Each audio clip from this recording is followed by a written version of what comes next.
What's going on, everyone? American and Leeds, the American and Leeds YouTube channel, also available on Spotify at American and Leeds. Please search American and Leeds. Also, like this video.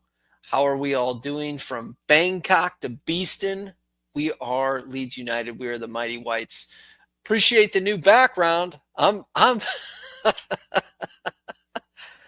live from Ellen Road. No, I'm kidding. Shout out to Lee. Shout out to Carl. Some of the fan favorites, the folks that are always chiming in on the channels, as well as Martin. You guys know who you are. Thanks for always tuning in. I had to re-record this one because the last one I did, I was getting no audio. So we are shooting again. Anyways, I hope you're all doing well. We're going to talk a little bit about squad depth. We're going to look at a depth chart. We're going to do an exercise where we actually look at the depth chart. Is what I would call it. This is an exercise that we do in America to look at, how deep the team is. We're also going to look at a little bit of some comments, obviously, after the Harrogate 1-0 win, which I thought was vanilla. I mean, that's the only way to describe it. Farke's tactics are vanilla. And maybe a day or 24 hours after the victory, I'm a little bit more okay with it because it is a heavily rotated side and the tactics are the tactics. However, a squad that's worth $177 million versus a squad that's worth $3 million should, I think, put it to bed a little bit more. Hey, I was a fan at the, I wasn't there, but I was a fan that witnessed the Harrogate Town debacle that Marcelo Bielsa had. We've never been great at cups. So whatever, I'm okay with it. At the end of the day, it's a victory. I did like Carlin Darlow. I want to talk a little bit about more about him. I thought he commanded his box well. He's not super convincing. Obviously, he had the 3-0 defeat against Middlesbrough. I'm sorry if I'm not saying all the towns correctly. Some people say I don't say the towns correctly. Anyways, but I want to see more Darlow. I thought he commanded his box more aggressively. Like, I want to see a keeper command that box, and especially after what Meslier displayed in his last match. But let's go ahead. Let's listen in to Daniel Farke after the cup victory. And this audio courtesy of BBC Radio Leeds and, of course, Adam Popey. Easy because obviously, so that's the main thing in the cup competition, to progress into the next round. And we all were involved in many of these games where the underdog is there with a shocking result and the upset and the surprising result. So it's never easy because obviously for them it's the game of the season, or for some of them perhaps even the game of their life, full-packed Elland Road, and they're excited. And for us it was also important today to use this game to... it's easier for some clubs. Some clubs put their competition to the sword. We struggled. Especially in that first half. That first half was boring. The tactics are boring to watch. There's not a lot of patterns of play. To rotate a bit, to rest a few players, to give some minutes away, to give some full debuts away, to bring players back in after also long-term injuries. And you also have to respect the quality of the opponents. Also, professional football side who is the... Yeah, Daniel, we play professional football. You're going to be playing professional football sides. Whole day just focus on training and playing in order to be as successful as possible. And it's never easy. Yeah, they defended really, really well and deep and with a knife between the teeth. Yes, in the first half, missed too many situations within the box. I think we had 7 or 8 finishing situations within the box, but it was always like either the post or the goalkeeper shot was blocked. Obviously, in the center, there is no space. You have to open them over the wings. This is also what we tried to switch a play. And sometimes you also have to tire them a little. I don't necessarily buy the fact that we could have had 3 or 4. Mateo Joseph had a shot that hit the post that could have gone in. That was an individual effort of Mateo, in which he kind of crossed the defender up and had a beautiful shot, could have finished it. And I suspect if he did finish, I think a lot of calls, instead of saying that we need a number 9 this week, would actually be the fact that we should have Mateo Joseph start. Isn't that interesting, the difference between 3 inches? That we would be calling for Mateo Joseph. I would guarantee you there would be people calling for Mateo Joseph to start. And now we're calling for Leeds United to sign a number 9.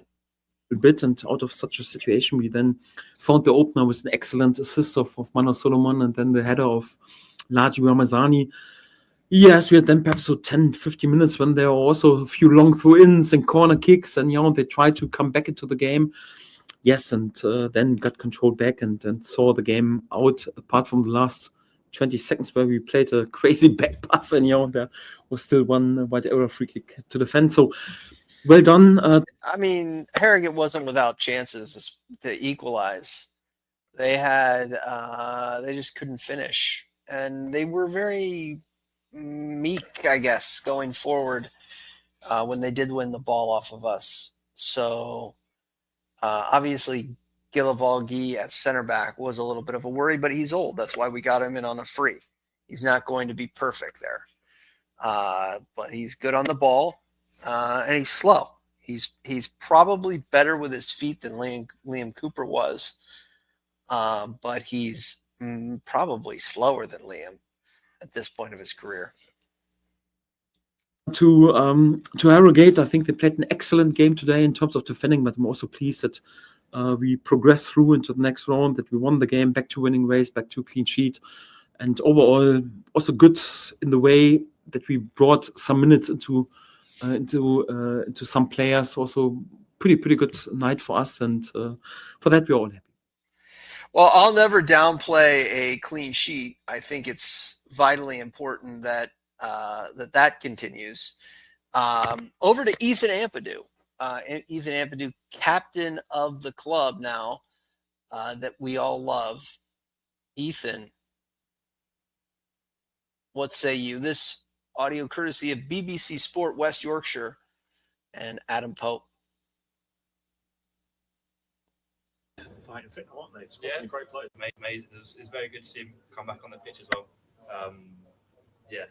We were all delighted for him and happy to get some minutes today. Obviously, talking about Ilya Gruev, which he was ahead of schedule. Honestly, I thought he'd be out for the season. There's videos of me talking about that he will not come back, and that's a mirage. The fact that he's back is beyond. So I raise my hand and say I was way wrong there, and that the physios, I will say the physios under Farke, there is a relationship there that managers were missing prior to Daniel. Daniel has been able to keep his squad relatively fresh, which is important in the championship. So he does understand that piece of this league. Junior as well. I mean, a very, very important player. I mean, apart from Patrick, everybody. Junior Firpo, Ballon d'Or nominee, is back. So that is huge. I think he can provide so much to this squad if he's freaking healthy. He's fighting fit, aren't they? It's in a great place. No, it is, and hopefully Pac's not too far away. Yeah. He's working hard. And like I said, we're in a great place. We've got great squad depth, as I alluded to earlier. Ethan says we have great squad depth. I mean, I'm sure he's the company man, he's the captain, but that's not the narrative out on Twitter and out in social media and on the media and maybe traditional media. We don't have big squad depth. We have short squad depth, according to a lot of people. And when everyone's back fit, it's just about fighting for the place and doing your best for Leeds. Amazing. That's it. It's about fighting for your place and doing what's best for Leeds. I love Ethan. Really love Joe Rodon, and I love all the Welsh boys. May God, the Welsh contingent. Charlie Crew, I believe, is part of that. Darlow is part of that. So all Welsh, aren't we?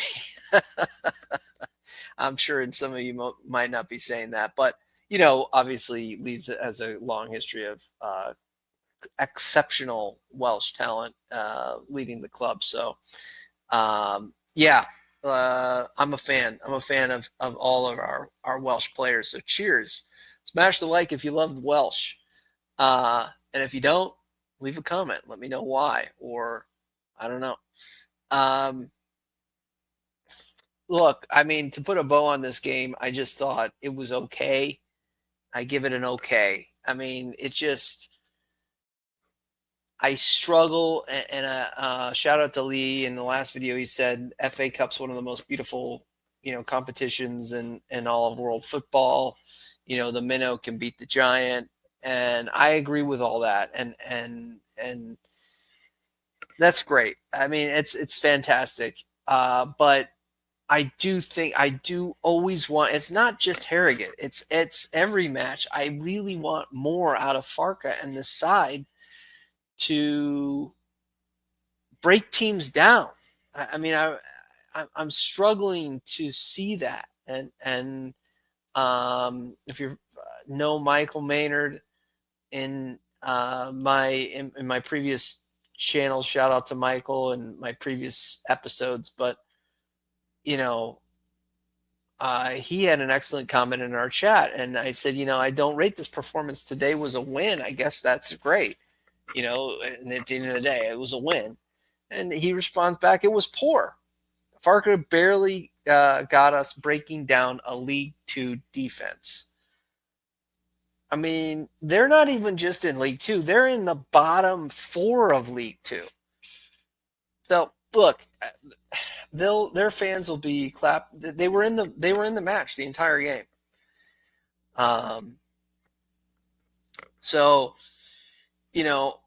I'm not super happy with it. I'm not super happy with it when we have the attacking talent and the depth that we do, that we can't really put the sword to a side, that we shouldn't really be messing. We were playing with our food, right? That was it. That's the best way to say it. We were playing with our food over the weekend, and I'm not a fan of that. Just put it to the sword, put it to bed, and I want to see more matches like that. So maybe that'll continue with Farke's main side that he wants, and I think he'll rotate. And let's take a peek at what that looks like.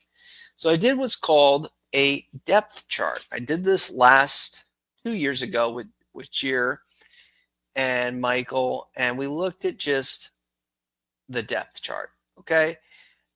And the point of this exercise is really to use one.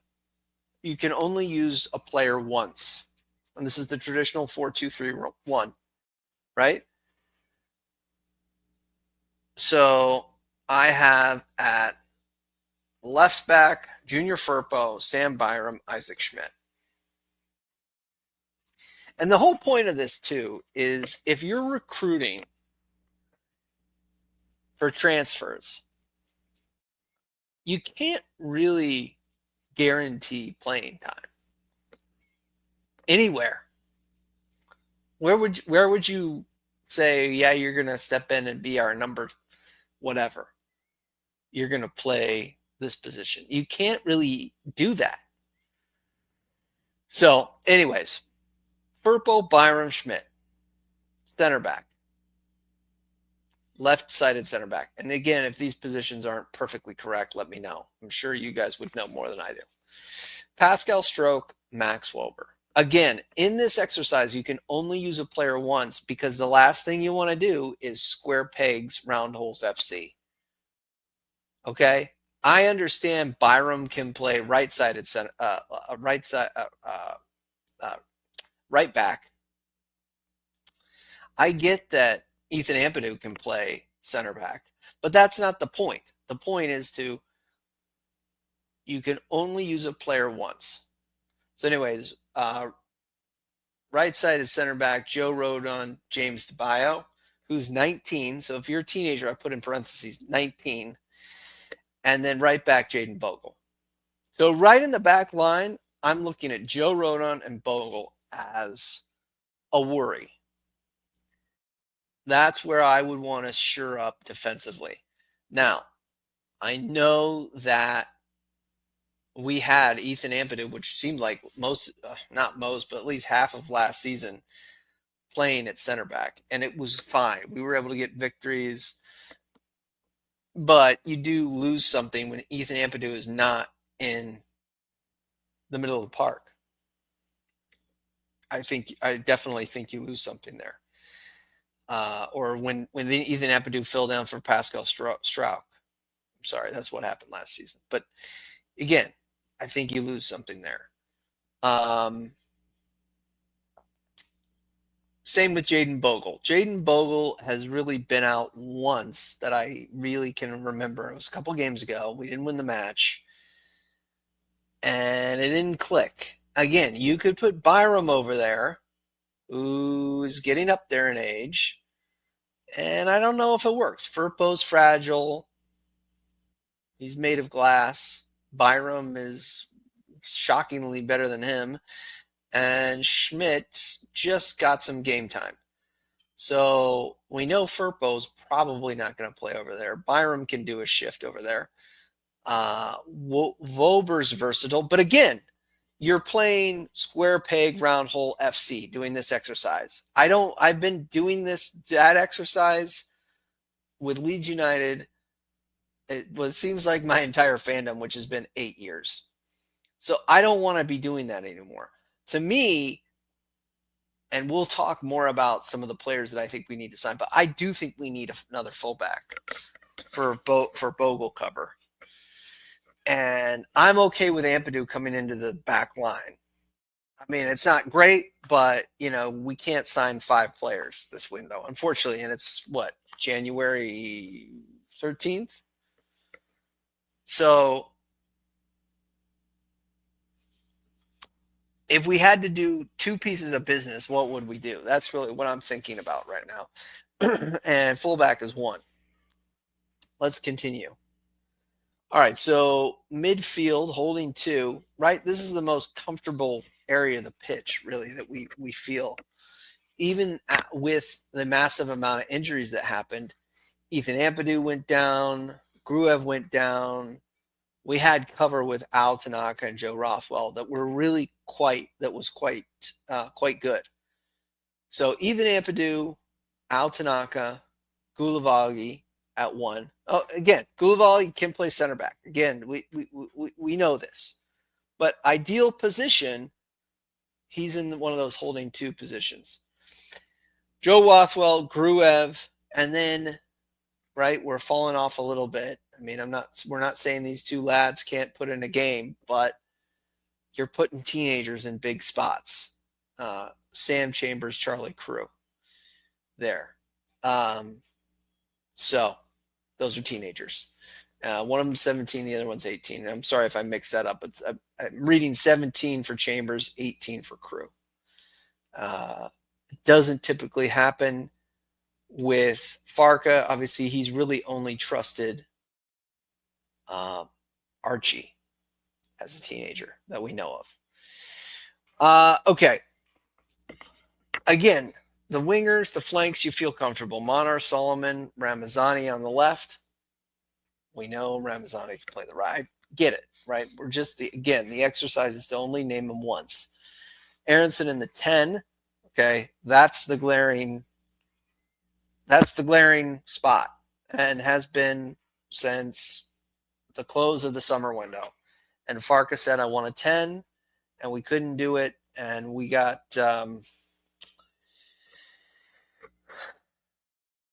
Bruce Hare was poached late because of an exit clause. And we left a little bit of our pants down with not getting a number 10. With that being said, we're still top of the league and quite honestly should be clear 4 or 5 points, but let's not get into that. But a 10 is glaring for me. Joseph and Patrick Bamford. Joseph, Perot Joseph Bamford at striker. Bamford's not going anywhere. He's injured. Joseph has potential. We've seen flashes, and Perot is who we signed last year, who is a marksman. And, quite honestly, he's a little bit slow, but he still can pick a pass, and he still can pick a piece of the net and finish it when we need it. So I do like him off the bench. I just think his legs are fresher in the first half hour of the game than the last few, because I do think pressing is a little bit of what we do well. But look, we start him. I don't have Mateo has not done enough to start, so I think you rotate him, quite honestly, depending on the opposition.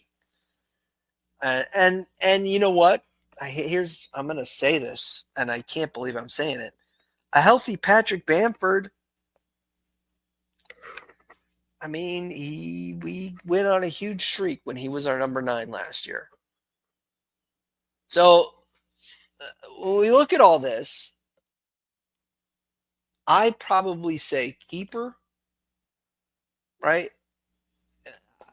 I get a genie for 3 wishes in world football. I say keeper because I'm not convinced by Meslier. And I know Darlow, this is out of order, but Meslier says Meslier, Carnes, Darlow. I know Carnes is 3rd choice. I get a keeper. Tough to do, but we get a keeper, maybe on loan, maybe a guy that you can promise playing time to. I get a right back, and I get a number 10. 10 is the hardest. I've said this for so many times. 10 is hard to recruit for. In the 10, you can't promise playing time to, quite honestly. And especially the way Aronson is a Energizer bunny behind a Perot. Getting another number 10 there, I don't know if it'd work, right? To me, it would have to be like the Emi Buendia dream is a plug-and-play type of situation where you could put in Emi Buendia. He understands Farke and what he likes to see. But he's done his time in the championship, and so that bubble has burst. So I say right back. If I'm picking 2 out of those 3, right back and goalkeeper. Just because I don't know. A 10 is just, it's fickle. It's just tough. It's tough to get. It's tough to nail a 10. We've never done it. I mean, we've never really done it since Pablo, and I hate that. I mean, that's a boring narrative, but that's what it's been.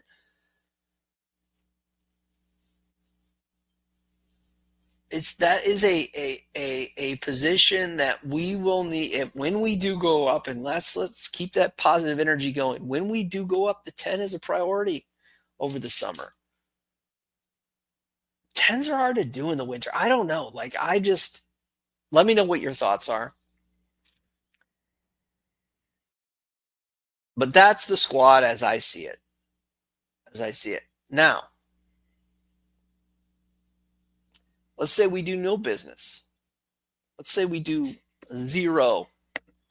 We stand still, as they say. We don't progress. We don't evolve. We're not like that. But we still have the most expensive squad in the championship. Year 2. I'm not forking you. Sorry about that. Americans don't know what that is. I'm saying peace. I'm like Ringo Starr. Year 2, we still have the most expensive squad in the championship. The parachute payments have been cut in half. To me, it's still on Farke. We'll get a body, maybe 2 over the line. There's too much at stake for the 49ers to stand still. I don't believe they'll do that. They could. I mean, again, any of these positions would be tough to guarantee playing time to any player, especially on loan. and that's what they're looking for, right? This team is good enough. It's good enough to go up. It's on Farke. It's on Farke and Farke to nail the tactics right. The tactics against Leeds United will not change. I just don't see them they're not gonna change. If you want to get a result against Leeds United, you beg, borrow, set piece goal in transition, and you score first. And you say, break us down. It doesn't matter. Like, there is a narrative out there to be said, well, in the second half, teams they'll be under relegation scraps, try to get to the playoffs, they're going to come out more. That might be true. But again, if I'm an opposition manager and I'm saying, look, what is Leeds United's weakness? It's breaking down a block. If we want a result against Leeds, we're going to set up a block. We're going to do this calculated pressing. We're going to be difficult to break down. They really struggle there because I just see passing going around the back to the keeper, back to the center back to the midfielder, center back. Oh, they've tried something, didn't really work. Kick it up the pitch. Get it back up you. And you see it. And it goes back on the other pitch. And it's like, I don't know. I don't see the tactics changing. This is Farke, man. You've got to figure out this block, man. You've got to continue to find ways to score first and let the individuals play. And I don't know, the biggest kind of regression and I think disappointment in me seeing Daniel Farke as manager has been the absolute regression of Willie Nanto. Willie Nanto is unrecognizable. He has got like a governor on him. I mean, to me, when I watch Willie Nanto, it's like he'll pick the ball up in a space. So he kind of has this freedom to pick the ball up in different spaces. Like I'll see him like way back picking the ball up off of a center back, off of like Joe Rodon. Like he'll do that and he'll kind of make things happen a little bit. But he was so timid against Harrogate. I mean, he was pushing the ball back. And then he would either he'd get frustrated and just shoot from distance and would like peg a defender and go nowhere. It would be blocked, right? It would be blocked or it would be going to row Z.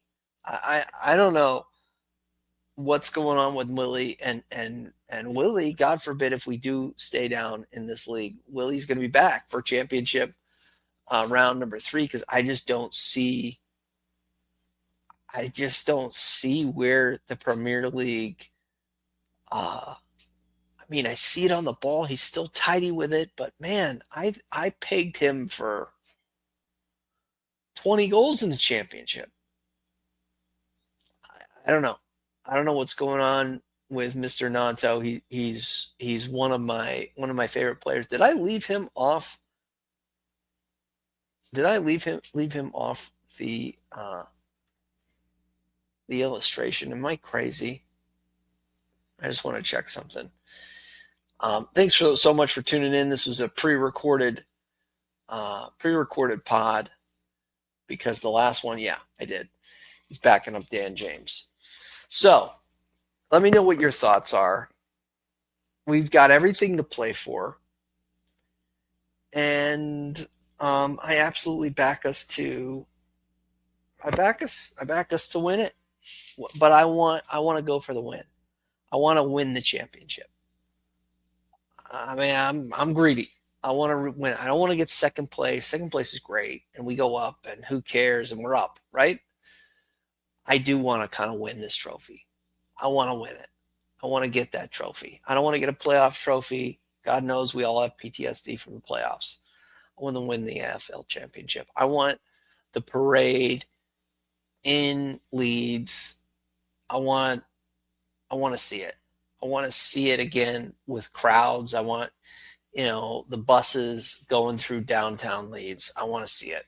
I do. I want to see people throwing cans of beers at the players. I want to see, I don't know, somebody messing up Farke's hair and,